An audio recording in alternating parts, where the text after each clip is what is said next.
Study IQ IAS, अब तैयारी हुई अफोर्डेबल। नमस्कार दोस्तों इजराइल वॉर के बीच में एक बड़ी खबर जो सामने आई है कि इजराइल एक लेजर वेपन को तैयार कर रहा था लंबे समय से। वो मैं आपको वीडियो में आगे बताऊंगा, लेकिन इसकी तैयारी अभी रिसेंटली पूरी नहीं होने वाली थी। इसको अभी और लंबा समय लगने वाला था। लेकिन जिस तरह का वॉर इस समय चल रहा है हमास और इजराइल के बीच में, और ये कब तक चलता रहेगा हमें नहीं पता, लेकिन इसी बीच ये आप खबर देख सकते हो, ये हेडलाइन है। और इस तरह की कई खबरें आई हैं इजराइल से कि इजराइल में deploy iron beam laser system ahead of schedule amid war with Hamas. तो इसके बारे में हम डिटेल से जानेंगे कि ये लेजर सिस्टम क्या है, क्या ये इंपैक्ट करेगा और किस तरह से इजराइल को सेव कर सकता है। काफी कुछ जानने को है, चलिए आगे बढ़ते हैं। लेकिन उससे पहले ध्यान रखिएगा, आप में से जितने भी लोग यूपीएससी की तैयारी कर रहे हैं, चाहे 2024 हो 25 हो, हमारा जो नया बैच है, 3 लाइव बैचेस हैं दोस्तों, वो 23 अक्टूबर से स्टार्ट हो रहे हैं। यहां पर आपको pure English, pure Hindi, English कोई भी बैच चाहिए जिसके अंदर प्रीलिम्स, मेंस, इंटरव्यू सब कुछ तैयारी आपको कराई जाती है।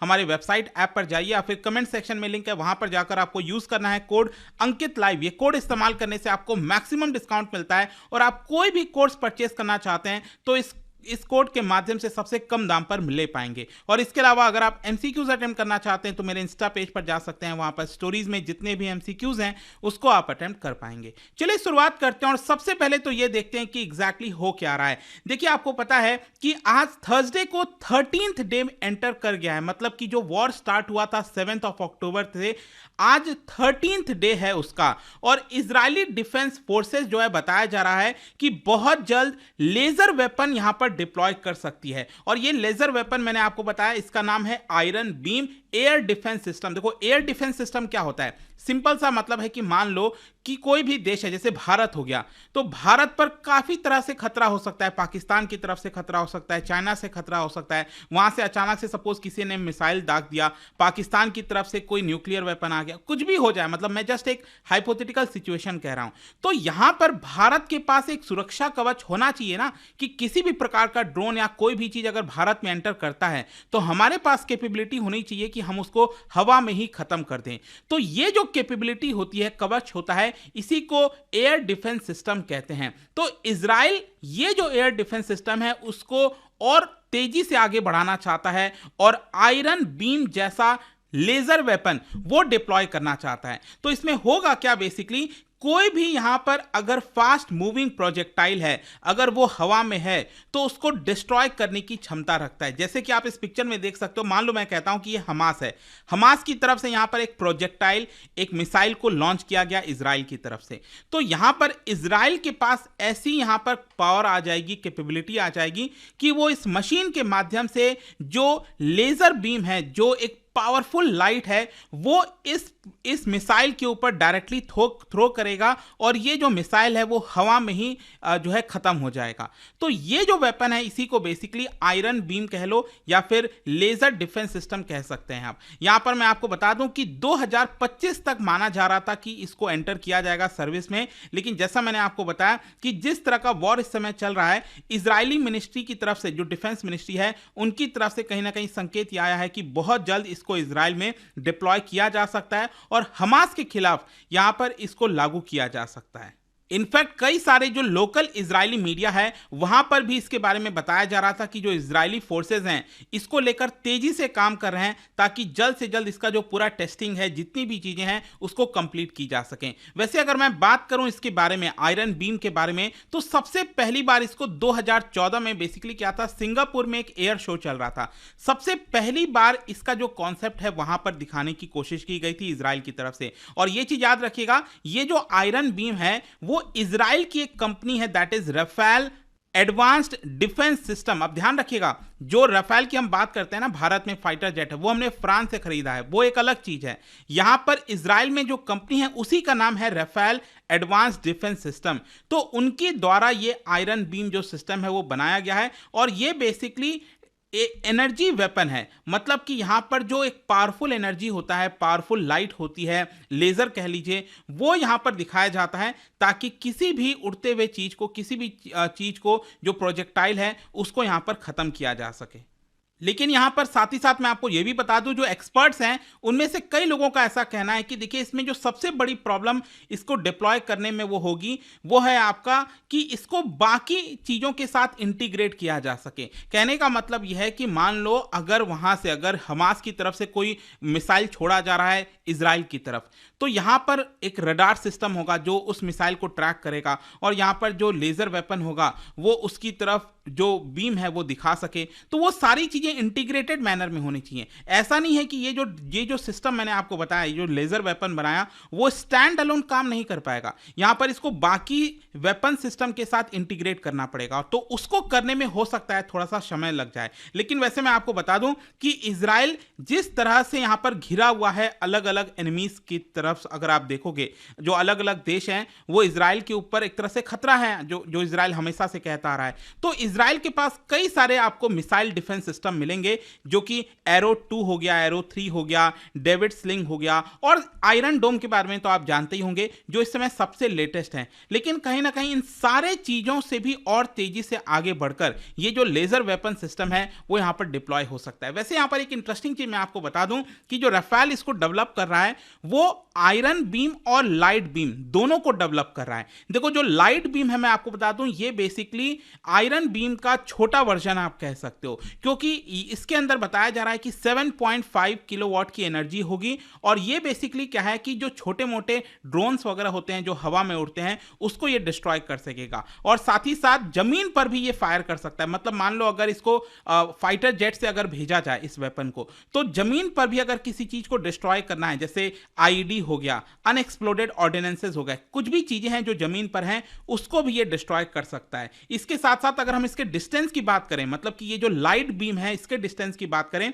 तो ये कुछ 100 मीटर से लेकर 2 किलोमीटर तक के टारगेट को यहां पर जो है खत्म कर सकता है। और पहला जो प्रोटोटाइप है इसका वो ऑलरेडी अवेलेबल है। लेकिन जो आयरन बीम की हम बात कर रहे हैं इस वीडियो में, ये और ज्यादा पावरफुल है। 100 kilowatt class high energy laser weapon system है ये, और ये जो वाइड रेंज ऑफ थ्रेट्स होते हैं जैसे रॉकेट्स हो गया, आर्टिलरी हो गया, मोटर्स हो गया, ओवरऑल इसको रैम कहा जाता है। इसके अलावा जो बड़े बड़े अनमैन्ड एरियल व्हीकल हो गए जो कई किलोमीटर दूर से आ रहे हैं उसको डिस्ट्रॉय करने की क्षमता रखता है। देखिए अब एग्जैक्ट किलोमीटर तो अभी नहीं पता, लेकिन आप कह सकते हैं कि 7 से 8 किलोमीटर दूरी तक ये किसी भी टारगेट को डिस्ट्रॉय कर सकता है। और बताया जाता है कि यहां पर जो पहला इसका ऑपरेशन सिस्टम है वो दुनिया में सबसे अनोखा होने वाला है। मतलब दुनिया में पहली बार इस तरह का जो सिस्टम है वो बैटलफील्ड पर डिप्लॉय किया जाएगा। अभी तक आपको इसका यूज कहीं पर देखने को नहीं मिलता है। ऑल्दो आप कह सकते हो कि अमेरिका और चाइना वगैरह कुछ हद तक थोड़ा बहुत इसका इस्तेमाल कभी कभी करते हुए देखने को मिलते हैं, रिपोर्ट सामने आई है, लेकिन प्रॉपर बैटलफील्ड में इस तरह के लेजर वेपन सिस्टम का इस्तेमाल अभी तक देखने को नहीं मिला है। लेकिन इसके साथ साथ आपको यह भी पता होना चाहिए कि ये जो हम आयरन बीम की बात कर रहे हैं और जो आयरन डोम है उन दोनों में अंतर क्या है, ये चीज आप समझ लोगे तो आपको काफी सारी चीजें क्रिस्टल क्लियर हो जाएंगी। देखो क्या है ना, बेसिकली आयरन डोम के बारे में आपको पता होगा, ये all weather air defence system है। आपको पता ही है कि जो आयरन डोम की हम बात करें ये इस तरह का आपको देखने को मिलता है। तो ये वर्क कैसे करता है, जैसे कि मान लो हमास की तरफ से यहां पर कोई रॉकेट छोड़ा गया, तो ये जब रॉकेट जब पास हो रहा है और इजराइल के टेरिटरी में आ रहा है तो इसको ट्रैक करने के लिए सबसे पहला जो रडार सिस्टम है वो उसको ट्रैक करता है। फिर यहां पर एक कमांड सेंटर होता है, कंट्रोल सेंटर होता है, जो कमांड देता है कि ये जो आपका आयरन डोम है वहां से मिसाइल छोड़ी जाए और इसको हवा में ही खत्म कर दिया जाए। तो इस तरह से ये पूरा ये काम करता है आयरन डोम। अब आयरन डोम आपको समझना है कि ये काफी ज्यादा सक्सेस बताया जाता है इसको, क्योंकि किसी भी वेदर सिस्टम में काम कर सकता है और काफी दूरी तक ये यहां पर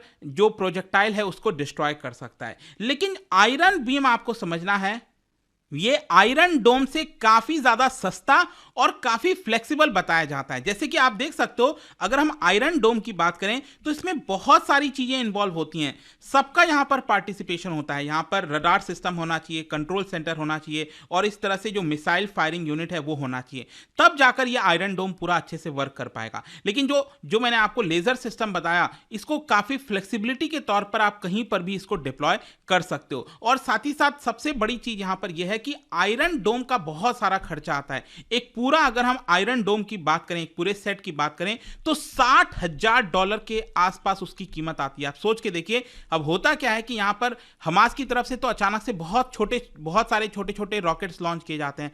अब यहां पर आयरन डोम से अगर आप सारे रॉकेट्स को डिस्ट्रॉय करने लग जाओगे तो इजराइल के ऊपर मॉनेटरी प्रेशर बहुत ज्यादा बढ़ जाएगा। तो बेसिकली होता क्या है कि रडार जो है वो ये देखता है कि ये जो प्रोजेक्टाइल है हमास की तरफ से जो रॉकेट छोड़ा गया है, क्या वो नो मैन्स लैंड में गिरने वाला, अगर वो नो मैन्स लैंड में गिरने वाला है, किसी को खतरा नहीं है, तो उसको डिस्ट्रॉय नहीं किया जाता, उसको वैसे ही छोड़ दिया जाता है। लेकिन जो बिल्डिंग्स के लिए खतरा बन सकते हैं, लोगों के लिए खतरा बन सकते हैं, उनको यहां पर डिस्ट्रॉय कर देता है। तो इसी की वजह से क्या है कि ये जो लेजर बीम वाला सिस्टम है, आयरन बीम की जब हम बात कर रहे हैं, तो ये कुछ डॉलर्स का ही इसका खर्चा आएगा।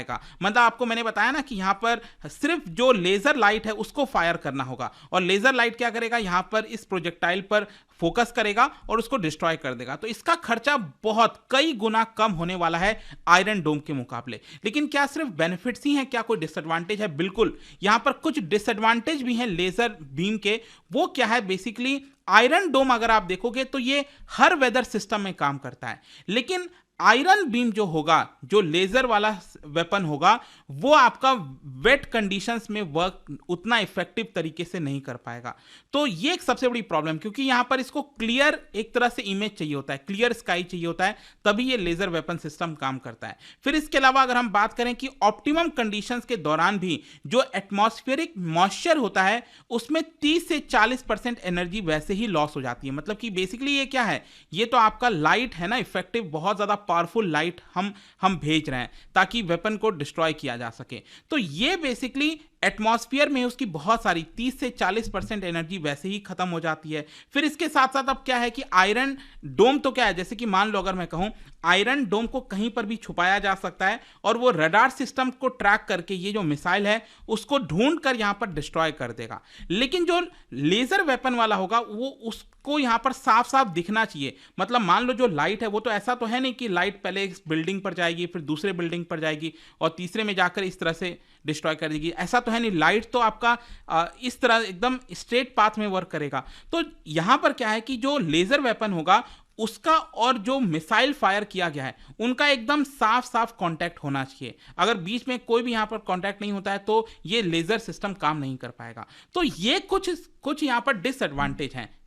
लेकिन इजराइल का कहीं ना कहीं यह कहना है कि अगर मान लो ये लेजर वेपन आता है तो इसका मतलब ये नहीं है कि हम आयरन डोम को हटा देंगे। आयरन डोम तो चलेगा ही चलेगा, लेकिन ये लेजर वेपन जो है वो भी यहां पर काम करेगा। तो ओवरऑल आप कह सकते हो लेजर वेपन आने की वजह से यहां पर जो कॉस्ट है इजराइल के लिए वो काफी हद तक कम हो जाएगी। जहां पर लेजर वेपन काम नहीं कर सकेगा वहां पर आयरन डोम को जो है आपका डिप्लॉय किया जा सकता है। और फिर इसके साथ साथ आपको एक और चीज समझनी है कि लेजर वेपन को अगर फाइटर जेट्स के साथ भेज दिया जाए तो वो हमास के अंदर, मतलब कि जो गाजा पट्टी है वहां पर कई सारी चीजों को डिस्ट्रॉय करने की क्षमता रखता है। अब देखना होगा कि इजराइल क्या वो इस वॉर में इसको लाता है कि नहीं लाता है, लेकिन इससे रिलेटेड कई सारी खबरें आ रही थी तो और मैं आपको बताना चाहता था इसके बारे में। तो यही है सारी चीजें। और जाने से पहले एक इंटरेस्टिंग क्वेश्चन, क्योंकि हम मिसाइल्स वगैरह की बात कर रहे हैं, क्या आप बता सकते हो रिसेंटली भारत की तरफ से यहां पर टेस्ट फायर किया गया था new generation medium range ballistic missile, इसका नाम क्या है ये आपको बताना है। इसका राइट आंसर आप सबको पता है, मेरे इंस्टाग्राम पर तो मिलेगा ही,